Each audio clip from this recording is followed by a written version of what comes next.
أعوذ بالله من الشيطان الرجيم. بسم الله الرحمن الرحيم. والحمد لله رب العالمين، والصلاة والسلام على أشرف المرسلين سيدنا محمد صلى الله عليه وسلم والتابعين إلى يوم الدين. أما بعد.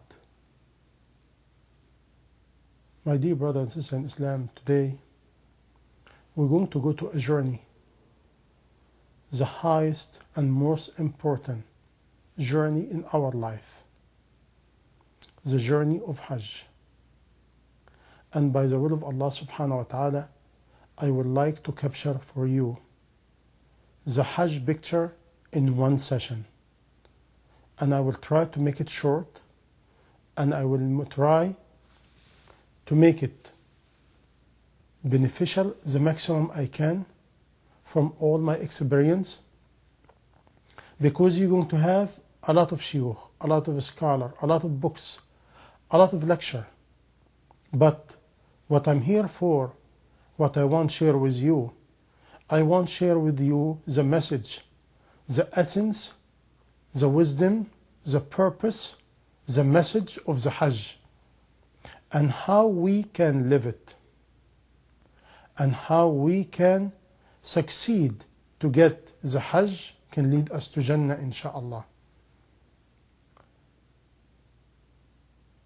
I want to remind you again, this one I will try to make it very precise, very short, for those who have not too much time and they think they need only a booklet in the plane or something.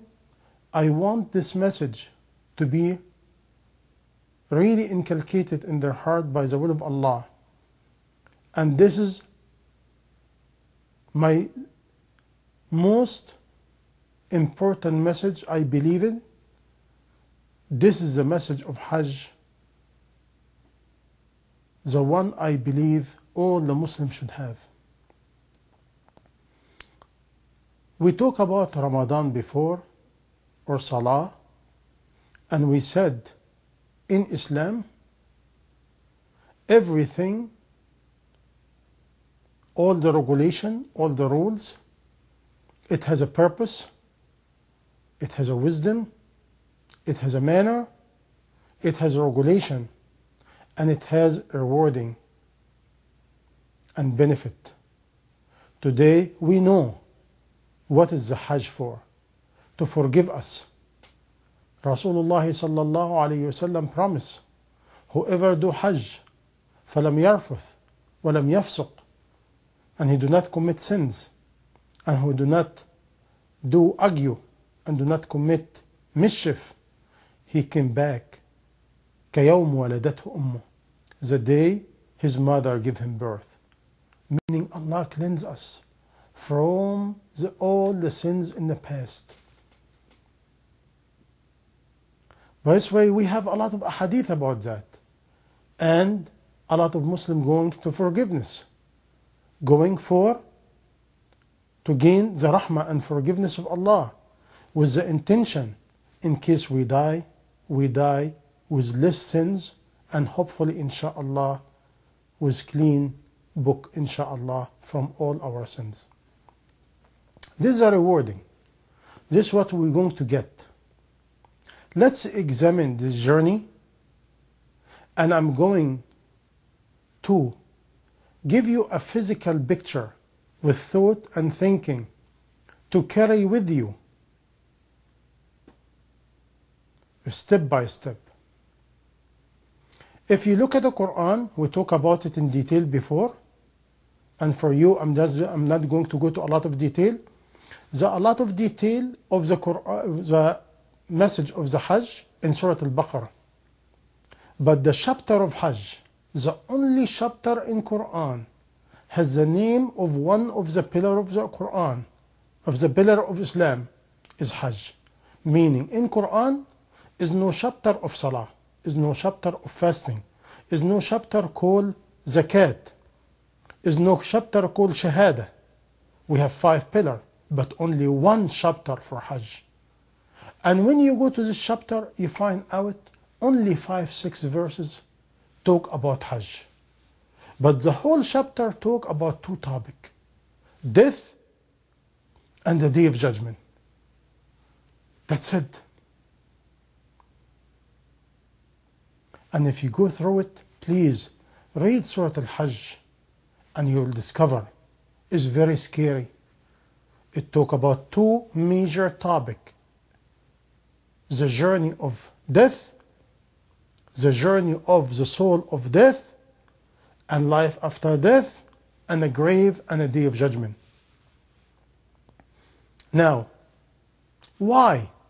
Why a chapter of Hajj is not containing the meaning of Hajj? But in Surah Al-Baqarah, all the meaning and the steps of Hajj, you find it in Surah Al-Baqarah, the chapter of Baqarah. One of the early scholars said, because when you look in the Hajj from the beginning, the message is remember death. This is what the whole thing all about. This is why Hajj, one of the pillars of Hajj, it has a time and a place. You cannot do Hajj in your home. You cannot do Hajj anytime you want. Hajj has to be, and the ritual and the pillar and the arkan and the wajibat and the fara'id and all the steps of Hajj has to be followed step by step in certain time in a certain places. Why? And why these places? Let's examine the journey of Hajj step by step and we see. And again, this journey of Hajj now, I will call it for you Hajj Express. But not to Hilton, not to Zamzam Hotel, not to Intercontinental. No, this is the Hajj journey to Jannah. This is the Hajj journey to please Allah. This is the Hajj journey to save your neck from the torture of Jahannam. This is the Hajj journey to maybe you come back with a heart belong to Allah, can benefit yourself, benefit the ummah, benefit mankind, and leave a legacy before you die. By this way, when you meet Allah, you find your bank account ilahi is full with good deed minus bad deed. This is what the whole Hajj about. Is a chance of you as a human being. The one you commit a lot of sins and you're drowning yourself in sins. Come to my mercy and my forgiveness. Come to cleanse yourself to start a new chapter in your life. This is what the Hajj all about. Hajj in Arabic means the journey of a high destination. Word Hajj by itself, it means the journey, the traveling for a long distance to a high destination. And the Arabic people agree, this word will not be given except to the high destination, which to reach the Kaaba, to perform the Hajj, to gain the mercy and forgiveness and the pleasure of Allah subhanahu wa ta'ala. Why? Allah subhanahu wa ta'ala want to remind you, leave your dunya, leave your material life, leave your job, leave your money, leave your wealth, leave the status you like and the style of life you get used to it, and come to me. Okay, I have money, I can go to big hotel, I can have luxury life during Hajj. I will show you now, you cannot do it all. Because certain night you have to spend it in a certain place, and you have 1 million, you have 10 million, you have 200 million, you have 500 million, you have $1 billion, you have $1. You have no dollar, you're going to sleep in the same place. And you must, and you should, and it's a wajib. We'll go through it now. Why? Why Allah subhanahu wa ta'ala tell me to take my clothes off? Why Allah subhanahu wa ta'ala take me to a place like that in a certain time like that? Is a wisdom. Is the ultimate obedience. Is a training of the ultimate obedience. In Ramadan, we have obedience with the nafs and training the nafs. Hajj is higher.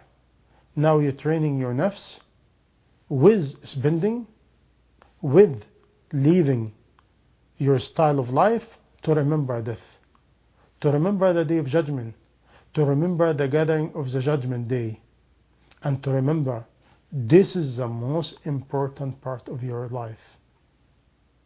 This is the one will generate the future and success of this life, in this life and hereafter, and the journey of soul.